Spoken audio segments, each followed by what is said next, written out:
Identifikasi hal-hal yang menarik, istimewa dalam cerpen. Cerpen adalah kisah pendek kehidupan tokoh yang memusatkan diri dalam satu waktu, satu tempat, dan satu situasi. Kisah yang diangkat merupakan kisah-kisah yang menarik dan mengandung suatu hal yang istimewa dalam kehidupan.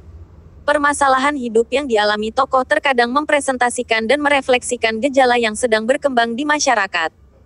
Hal ini membuktikan bahwa cerpen berfungsi sebagai media untuk mendidik masyarakat, sarana didaktis agar peduli dan peka terhadap gejala sosial dan persoalan lain yang muncul di masyarakat.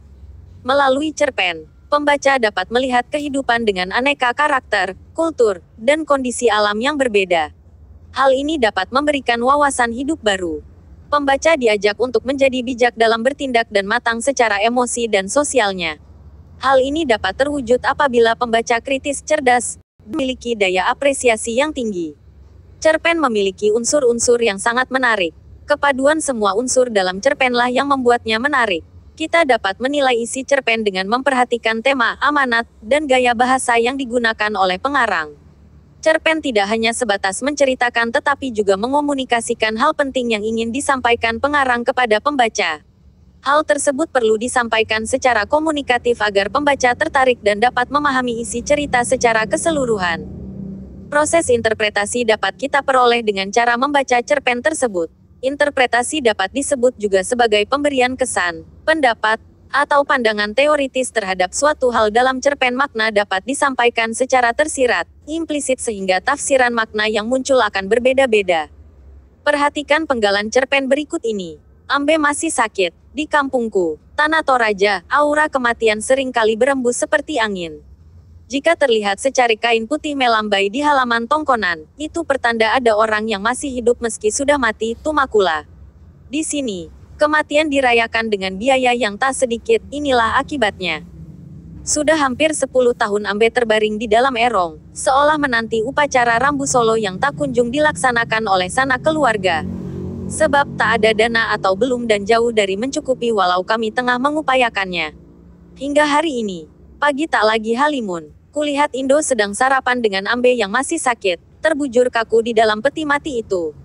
Nyawanya menjelma arwah, tapi tetap tinggal kendati tidak menyatu dengan jasad. Menderitakah ia menjadi bombo? Selamat pagi, Ambe, aku mau berangkat. Cahaya matahari, yang bangkit menembus celah dinding di sumbung, menimpa tubuh Ambe yang susut dan pakaian kebesarannya tampak berdebu. Hati-hati anakku, semoga dalmu hari ini berkah. Berkat dari langit, jawaban Indo seperti doa. Sering kulihat rona wajahnya tak ada duka meski ia sudah lama berkabung. Mungkin karena itu hatinya tak lagi berkabut. Menjalani hari dengan bahagia walau keadaan seperti ini. Ia mengantar kepergianku sampai depan pintu. Aku tahu, ia selalu menaruh harap agar aku cepat dapat uang untuk upacara kematian Ambe. Letihkah Indo merawat Ambe? Cuma tongkonan ini yang kami punya atau yang tersisa. Indo hanya istri kedua Ambe. Katanya, dulu banyak kerabat tidak setuju ketika mereka menikah dan kakak-kakak tiriku menerima dengan syarat menuntut pembagian harta sebagai ahli waris mendiang ibu mereka. Sekarang, Ambe tak memiliki harta peninggalan, bahkan buat perayaan kematiannya sendiri. Anak-anaknya terdahulu pun seperti tak peduli. Tinggallah aku dan Indo yang menanggung beban berat, entah sampai kapan kami mampu menahan. Aku pulang membawa hasil yang lebih dari biasanya walau aku tidak menjadi guide. Lumayan, ukir-ukiran aku hampir habis dan beberapa lembar tenunan Indo laku.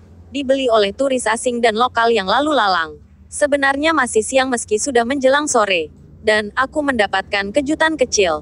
Margareta Sua datang berkunjung. Dari Makale ke Rantepao menempuh jarak yang tak jauh.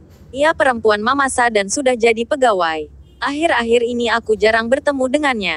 Kami tidak sering bersama setelah ia pindah mengikuti orang tuanya. Kami duduk di kolong alang. Alih-alih melepas rindu, wajahnya malah mendung membawa kabar tak baik. Ambe masih sakit, karya Emil Amir. Hal-hal yang menarik atau istimewa dari penggalan cerita pendek di atas. Pemaparan awal cerpen langsung menyuguhkan konflik pada 2 paragraf awal yaitu, di kampungku, Tanah Toraja, aura kematian sering kali berembus seperti angin. Jika terlihat secarik kain putih melambai di halaman tongkonan, itu pertanda ada orang yang masih hidup meski sudah mati, tumakula. Di sini, kematian dirayakan dengan biaya yang tak sedikit, inilah akibatnya. Dan, sudah hampir 10 tahun Ambe terbaring di dalam erong, seolah menanti upacara rambu solo yang tak kunjung dilaksanakan oleh sanak keluarga. Sebab tak ada dana atau belum dan jauh dari mencukupi walau kami tengah mengupayakannya. Hingga hari ini. B. Permasalahan adat yang cukup pelik dialami oleh tokoh dan keluarganya.